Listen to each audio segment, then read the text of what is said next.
श्री शिवाय नमस्तुभ्यम। ओम नमः शिवाय। हर हर महादेव।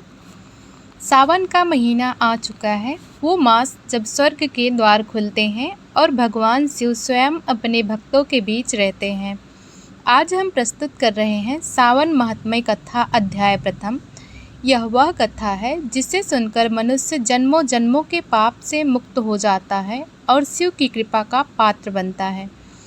हिंदू पंचांग में जब वर्षा ऋतु आती है तब सावन मास का आरंभ होता है। इस पहले अध्याय से हमें ये गहरी अनुभूति होती है कि सावन मास केवल एक पंचांग की तिथि नहीं है, ये आत्मा के शुद्धिकरण का अवसर है।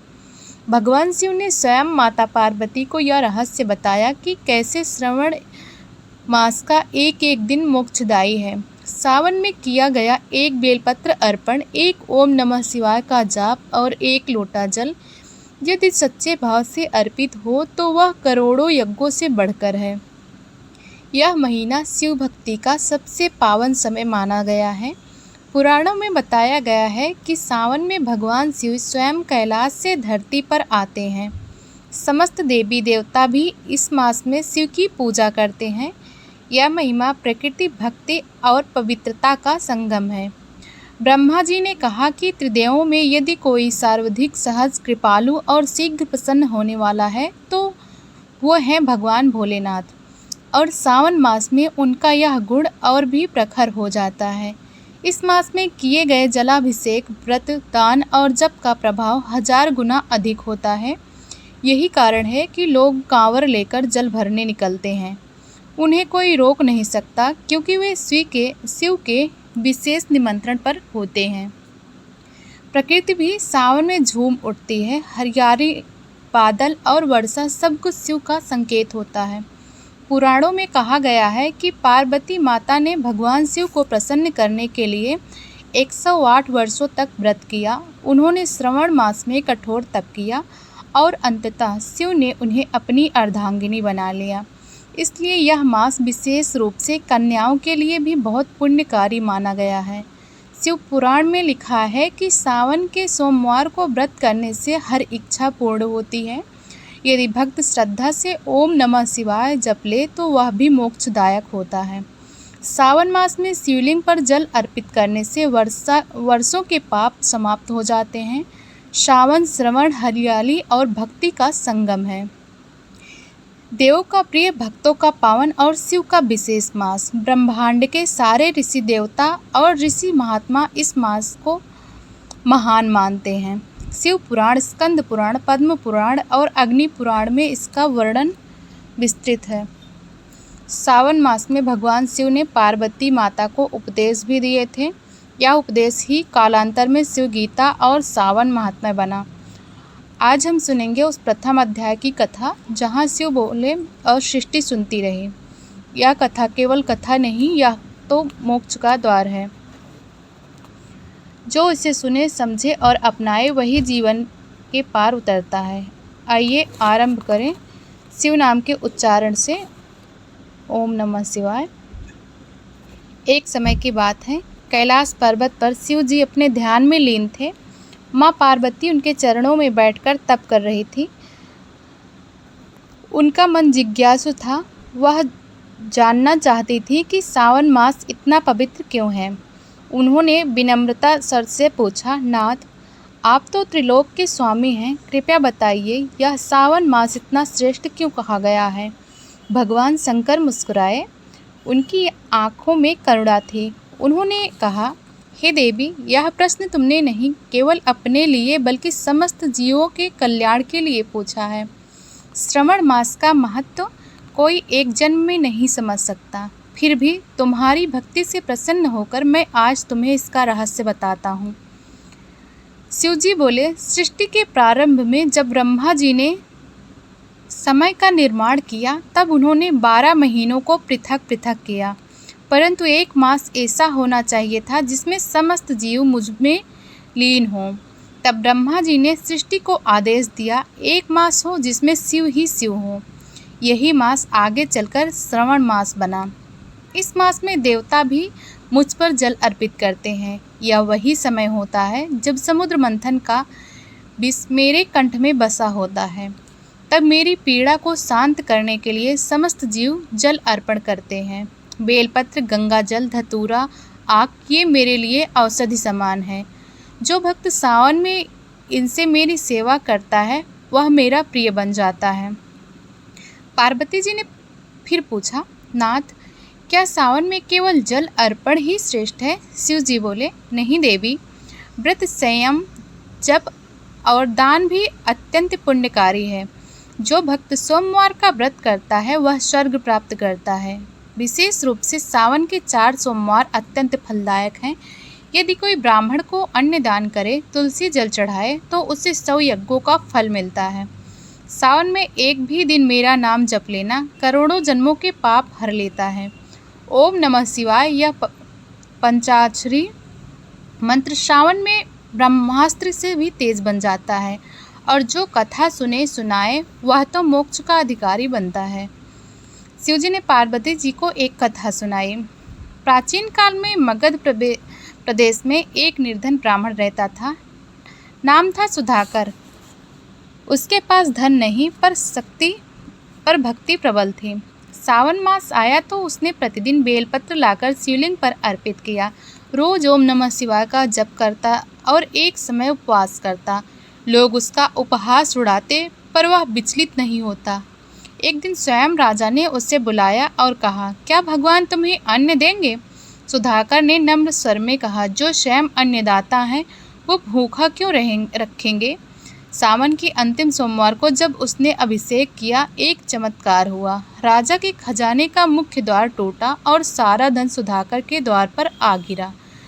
राजा स्वयं दौड़कर आया और सुधाकर से क्षमा मांगी। सुधाकर को राज्य का कोषाध्यक्ष बना दिया गया। वह धन का सदुपयोग करता और सावन में हजारों लोगों को अन्नदान देता। इसलिए देवी, सावन में की गई भक्ति निष्फल नहीं जाती। पार्वती जी ने कहा, नाथ, क्या नारी भी सावन में व्रत कर सकती हैं? शिव जी बोले, हे देवी, नारी तो स्वयं शक्ति है और शक्ति जब भक्ति से जुड़ती है तो चमत्कार होता है। एक बार अयोध्या में सती साध्वी नाम की महिला रहती थी। उसके पति को कोई आध्यात्मिक आस्था नहीं थी। वह नशे में रहकर पत्नी को कष्ट देता, परंतु वह सती हर सोमवार को उपवास रखती, बेलपत्र चढ़ाती और शिव चालीसा का पाठ करती। उसका एक ही सपना था, उसका पति सुधर जाए। सावन मास आया। साध्वी ने 16 सोमवार का व्रत लिया। वह सुबह उठकर गंगा जल से स्नान करती, शिवालय जाती और मौन व्रत रखती। एक सोमवार को जब वह जल चढ़ा रही थी, उसके पति ने गुस्से में मंदिर आकर शिवलिंग को लात मार दी। सारा मंदिर थर्रा उठा। लोग भयभीत हो गए, लेकिन साध्वी शांत रही। उसने शिवलिंग को साफ किया और पुनः पूजा की। अचानक एक दिव्य प्रकाश हुआ। शिवजी प्रकट हुए। उन्होंने साध्वी से कहा, वत्स, तुमने हमें सच्ची भक्ति से प्रसन्न किया है। साध्वी ने हाथ जोड़कर कहा, भगवान, मेरे पति को सद्बुद्धि दे दीजिए। शिवजी ने आशीर्वाद दिया और वह क्रूर पुरुष वहीं मूर्छित होकर गिर पड़ा। जब वह उठा, उसकी स्मृति लौट आई और वह विनम्र हो गया। वह स्वयं भक्त बन गया और जीवन भर शिव सेवा में लीन रहा। हे देवी, इसलिए नारी की सावन भक्ति असंभव को भी संभव बना देती है। पार्वती जी ने कहा, नाथ, सावन में कौन कौन से नियम अपनाना चाहिए? शिवजी बोले, हे प्रिय, सावन में जो 5 धर्म अपनाए वह शिवलोक का अधिकारी होता है। प्रथम, सत्य का पालन करे, झूठ बोलना त्याग है। द्वितीय, ब्रह्मचर्य का पालन करे, संयम रखे। तृतीय, प्रातः काल स्नान करे और शिव का नाम जप करे। चतुर्थ, अन्न दान करे, गौ सेवा करे। पंचम, शिवलिंग पर जल, बेलपत्र, भस्म और गंगा जल अर्पित करे। ये 5 नियम सावन मास को सिद्ध बना देते हैं और जो इनका पालन करता है वह मेरे हृदय में बसता है। ऐसे भक्त की रक्षा मैं स्वयं करता हूँ, चाहे वह इस लोक में हो या परलोक में। शिवजी ने फिर एक कथा सुनाई। कैलाश के निकट एक तपस्वी वशिष्ठ कुटी बनाकर रहते थे। वह सावन मास में एक पैर पर खड़े होकर शिव का ध्यान करते थे। बारिश, तूफान, कीचड़, कोई बाधा उन्हें विचलित नहीं करती थी। इंद्र को ईर्ष्या हुई। उन्होंने अप्सरा मेनका को भेजा। मेनका ने तपस्वी को मोह में डालने का हर प्रयास किया, परंतु वह अचल रहा, शिव नाम के जप में लीन। तब स्वयं इंद्र ने तूफान मचाया, परंतु वह अडिग रहा। सावन की पूर्णिमा को शिव जी प्रकट हुए और बोले, वत्स, तुम्हारे धैर्य, भक्ति और तप में मैं प्रसन्न हूँ, मांगो जो चाहो। तपस्वी ने कहा, भगवान, मुझे केवल आपकी कृपा चाहिए। शिव जी ने उसे योग बल और अमृत का वरदान दिया। वह तपस्वी बाद में महान ऋषि बने, जिनकी चर्चा महाभारत में भी होती है। शिव जी ने अंत में पार्वती से कहा, हे देवी, सावन केवल जल चढ़ाने का नाम नहीं है, यह आत्मा को शुद्ध करने का मास है। सावन में किया गया उपवास, सेवा, दान और जप हर रूप में महान है। यह मास जीवन को दिशा देता है, मन को साधता है और आत्मा को जोड़ता है शिव से। जो व्यक्ति एक बार सावन मास को श्रद्धा से जी ले, उसका जीवन धन्य हो जाता है। मैं उसका रक्षक बन जाता हूँ, काल से, पाप से और मोह से। सावन वह सीढ़ी है जिससे भक्त शिवलोक तक पहुँच सकता है। इसलिए हे देवी, यह मास देवताओं का भी आराध्य है, और जो इसे जानकर इसका पालन करे, वह मेरे हृदय में निवास करता है। पार्वती जी ने हाथ जोड़कर कहा, नाथ, आपने मुझे अमूल्य ज्ञान दिया, मैं इस मास को हर जन्म में भक्ति से मनाऊंगी। तब शिव जी ने आशीर्वाद दिया और कथा वही पूर्ण हुई। कैलाश की पार्वती हवा में ओमकार की गूंज होने लगी। ओम नमः शिवाय। आकाश में अप्सराएं नृत्य करने लगी और देवताओं ने पुष्प वर्षा की। उसी दिन से सावन मास को शिव प्रिय मास घोषित कर दिया गया।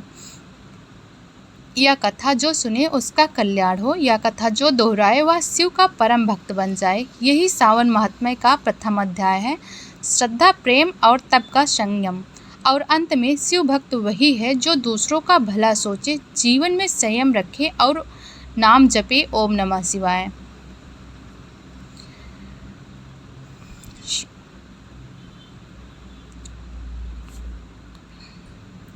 शिव बाहर नहीं भीतर हैं, उन्हें सावन में अनुभव कीजिए। अगर आपको यह कथा पसंद आई तो हर हर महादेव कमेंट में अवश्य लिखें। इस वीडियो को ज़्यादा से ज़्यादा शिव भक्तों के साथ शेयर करें और चैनल को सब्सक्राइब करना ना भूलें। ऐसे ही भक्ति से भरी कथाओं के लिए मिलते हैं अगली कथा में। तब तक के लिए हर हर महादेव।